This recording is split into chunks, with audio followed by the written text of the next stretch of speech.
Boa Hancock is the 5th Emperor of the Sea. Now before you cook me in the comments, I already know. The 5th Yonko seed doesn't even exist. Law and Kid would be more deserving if it did. And Boa is written off for just wanting Luffy's Will of D. That's what I used to think. However, when you look deeper, there is no debate. Boa is a pirate with a fleet of warriors in Amazon Lily, with a plethora of notable political connections with other powerful pirates. And her personal resolve alone puts her in a class most Yonko won't match. Boa isn't some Luffy glazer. She's the Emperor Oda built in plain sight and never announced it. And I'll show you how. Cue my music.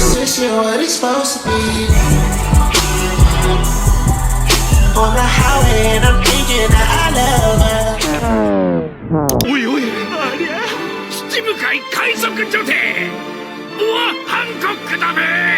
The single most overlooked aspect about Boa that easily flies under the radar is her competence as a pirate, and from this, it makes the argument putting her above Law and Kid as 5th Yonko a bit more reasonable. First, we have to mention she's the literal empress of Amazon Lily, the nation that raises and trains only female warriors, which for the naughty ones in the back might be the perfect vacation spot for the boys, until you realize this island exists in the middle of a calm belt and is surrounded by sea kings, making the currents almost non-existent and vulnerable to attacks from the sea, causing your ship to wreck, which is why for ages pirates and even the world government couldn't reach this island, much less Sanji's freaky ass.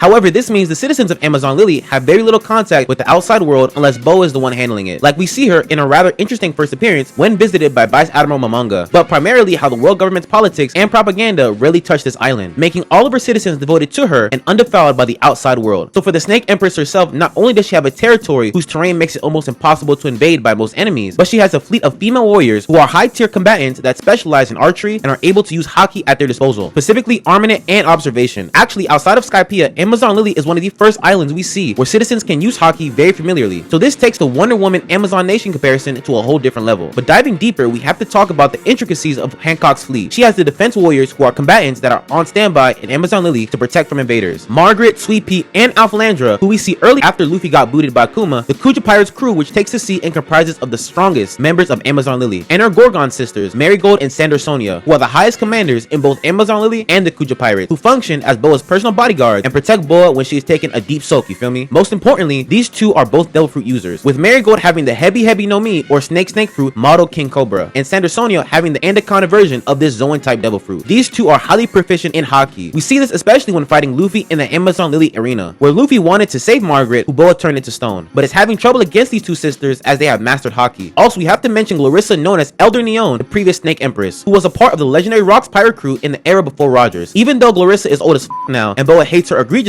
her guidance as Boa's counsel helps immensely since she knows more than anybody the full brutality of the pirate world. So with this being the full extent of Boa's pirate crew, looking at Boa herself as the leader and driving force of this damn near military force of a crew, Boa is a more than deserving candidate of the title Snake Empress. Starting off, for as long as we've known Boa Hancock, she was one of the legendary warlords of the sea, a coalition of 7 pirates specifically hired by the world government to do their bidding. In this, these pirates are granted full immunity from being persecuted by the Navy and can conduct their business free of charge. Pirates on this list include Mihawk, the strongest swordsman in the world, Blackbeard, who is now Yonko, Doflamingo, Crocodile, Law, all big names in this pirate era. So for Boa to be a part of that short list before the world government ultimately disbanded this group speaks volumes. Not to mention, when we first knew about the Paramount War which was going to take place, it was Momongo requiring that Boa Hancock arrive to Marineford. And when Sengoku, who was the fleet admiral, showed relief knowing Boa Hancock was going to show up, the aura alone tells us exactly what the name Boa Hancock represents. But aside from her warlord status, her quote-unquote feminine attributes and devil fruit powers work hand in hand, making her almost unstoppable to beat. Canonically, Boa Hancock is the most beautiful woman in the world. Men are attracted to her deeply and women simply admire her aesthetic, which can seem very unrelated to her strength entirely, but that's why we have to fully detail her devil fruit power. She possesses the Paramesa devil fruit, the Mara no Mi, or love fruit. With this, she can weaponize her opponent's romantic desires or infatuations towards Boa against them. Combine that with her being fine,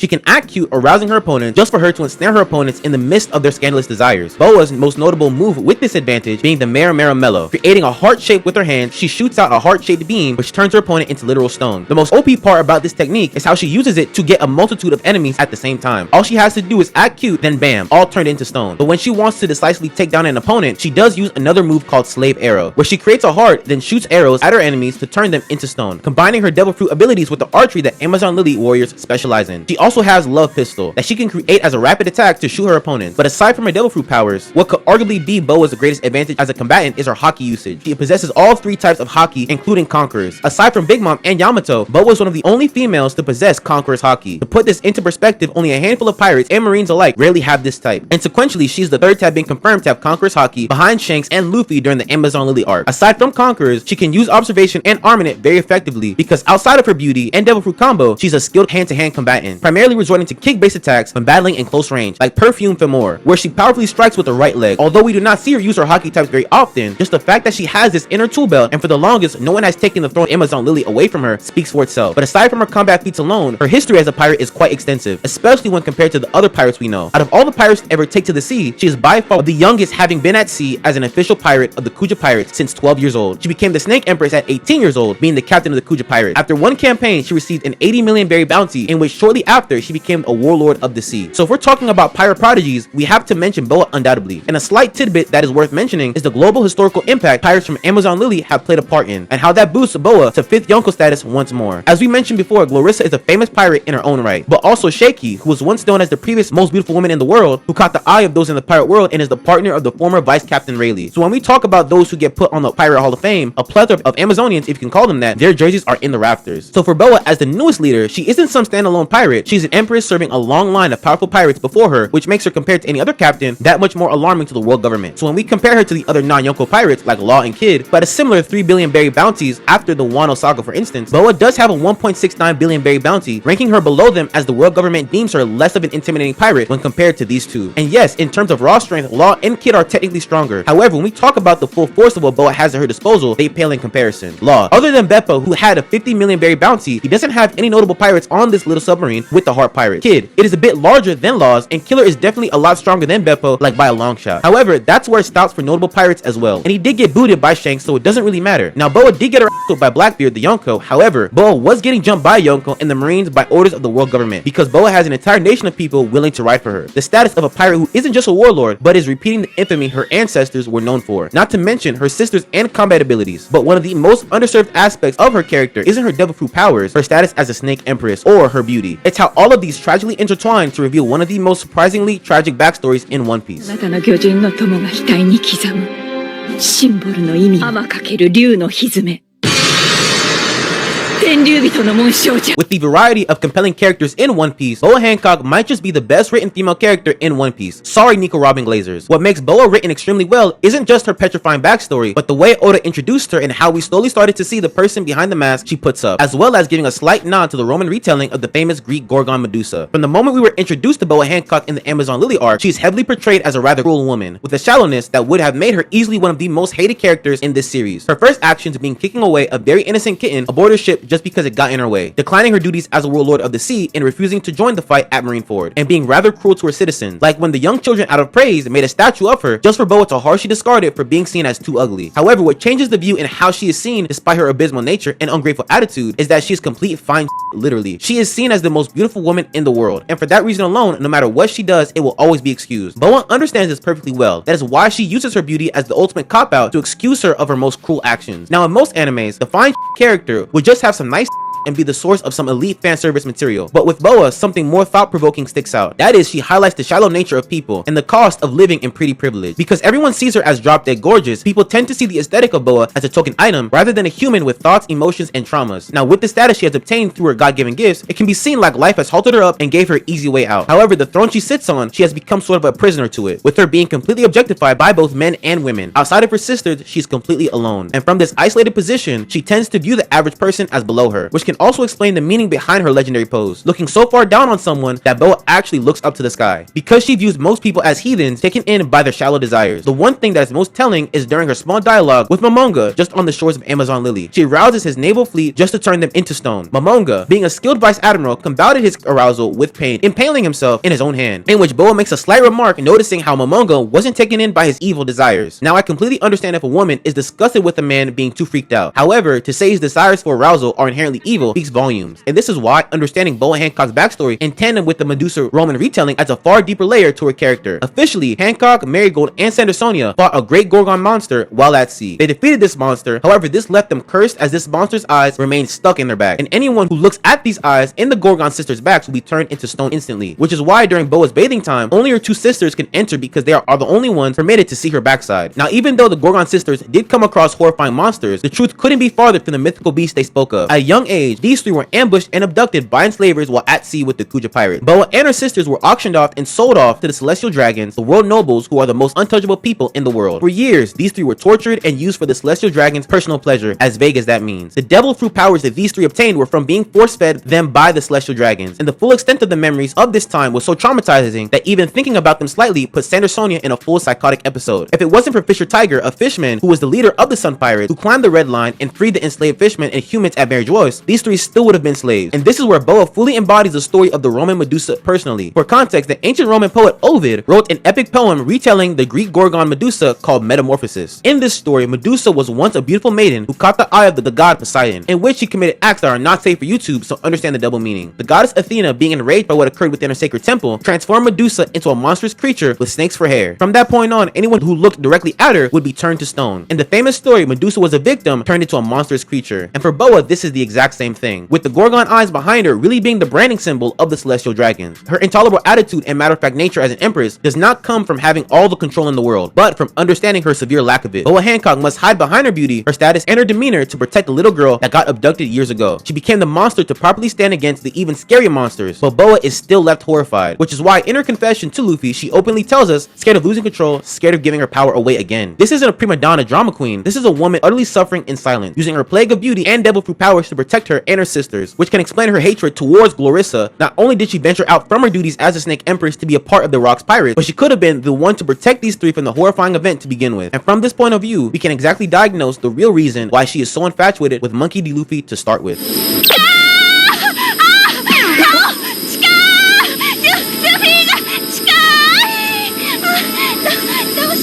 Although Oda isn't primarily known for creating deep romantic storytelling between characters, Luffy and Boa's shipping has some of the most emotionally intense depth to it. It starts with Boa's insecurities as a human and Luffy's natural personality, going straight into the first time they meet. In the aftermath of the tragedy on Sabaody Archipelago, Luffy is on an unknown foreign island he has no idea of being on thanks to Kuma's Paw fruit abilities. Surprised to be alive, Luffy is dead set on reuniting with his fellow crewmates. However, in his pursuit, he falls into deep trouble. First, he is a man on an island where stepping foot as a man is a crime, but most importantly, he comes across fine in the worst way imaginable for Boa Hancock while she is bathing and her back is exposed. This is where she uses her Mero Mellow on Luffy, just for Luffy to be unaffected, with Boa Hancock and her sisters being perplexed that a man entered the island and Luffy not being turned into stone by his arousal makes him strikingly different. And from there, Monkey D. Riz came into full effect, which may seem like poor writing from Oda, but when we see Luffy's rizzing, it all makes sense. Riz moment 1. When fighting in the Amazon Lily battle arena, Boa turns Margaret and the rest of her defense warriors into stone for letting Luffy into the island. Even though they took accountability and apologized, Boa still turned them into stone and used the excuse of being beautiful to excuse herself of this cruel action, in which Luffy responds saying Boa really pisses him off. Riz moment 2. Despite the deadly fight between the two Gorgon sisters and Luffy, when Sandersonia ran the risk of having her back exposed to the public, revealing her Celestial Dragon branding, it was Luffy who protected her. Riz moment 3. When Boa Hancock gave Luffy the ultimatum of saving the defense force and leaving to find his friends, he chose saving the defense force for their hospitality they showed to Luffy. And finally, Boa exposed her Celestial Dragon branding to Luffy for Luffy to not see Boa as less of a person, and actually being one of the few ones to punch a world noble. Boa was up after that. Looking at all of Luffy's actions in tandem, they broke past and shattered all of Boa's previous conceptions about people and men in general. Boa spent her life hiding behind appearances of being beautiful and the Snake Empress, fearing that if someone saw the real her, a former slave, the charm would wear off. And for men in general, Boa was perpetually traumatized by what the world's most powerful men have done to her. So she could have never trusted a man to ever have such a moral compass to forsake her own goals to help others, and to most importantly see past her beauty and admire Boa as a friend instead of her aesthetic. This is what made Boa attracted to Monkey D. Luffy, not for what he did in those Riz moments, but for who he is as a person. Luffy will always do right by the people he sees good in, stand up against those who oppose his innate moral compass, no matter how intimidating the foe. The man who openly opposes the world government while protecting those he cares about. This is what Boa Hancock is attracted to in Luffy. She does not have to put up the brave facade. Boa can be herself and Luffy will enjoy her presence regardless. But what's also funny is even though she has a very rigid and serious characterization, how comedic and high school girlish Boa Hancock can be towards Luffy is funny. Like when Luffy mentions Nami and Robin during the voyage Impel Down. The way Boa was jealous is complete comedy. Or when heading to Impel Down, Luffy is hiding under Boa's cloak and she blushes and tenses up. This is the type of thing others dream about in One Piece. But also displaying her more childish side could be a manifestation of her childhood being taken away from her, seeing Luffy as someone she can be free with. However, aside from Luffy, Boa does have others she can call upon as comrades, fellow pirates who can help her in her sea conquest. Meigo, Lady! 遅くなってすまない。ハンコック。レイジー。Even though Boa Hancock isn't known for her political connections as a pirate, taking a deeper dive into this topic, she has some very powerful friends. First on the list is Monkey D. Luffy, a literal emperor of the sea, while having a fleet of 7 different pirate captains and over 5,600 pirates that serve directly under him. Not to mention all the senior pirates that are his immediate Straw Hat pirate crew, with Fishman Island, Dressrosa, and Wano Kuni being his official Straw Hat territories, all while having the same devil fruit as Joy Boy. This one connection alone is impressive. Also, we have to mention Silver's Rayleigh, who saved Boa from Blackbeard, the former vice captain of the literal king of the pirates, Goldie Roger, a man who ventured to Laughtail and helped open up the Great Pirate Era, with his partner being Shaky, the previous most beautiful woman in the world. Speaks volumes. Although not said explicitly, we can theorize that through her previous warlord status, out of pure familiarity, she could form alliances with those infamous pirates. Look at Buggy's Cross Guild crew. Him, Mihawk, and Crocodile have found a way to team up and be dubbed as Yonko. So for Boa forming an alliance with the other previous warlords wouldn't be so far out of reach. Even though Fishman Island is officially a Straw Hat territory, just with Boa Hancock's shared trauma with them as slaves and being a beneficiary of the actions of Fisher Tiger, the legendary Sun Pirate captain, that could persuade some wandering strong female fishmen to join Boa's Kuja pirates or just be a citizen of Amazon Lily entirely. And while Boa's hatred towards celestial dragons by being a slave, while having immense knowledge of the world government by being a previous warlord, all while being Luffy's fine,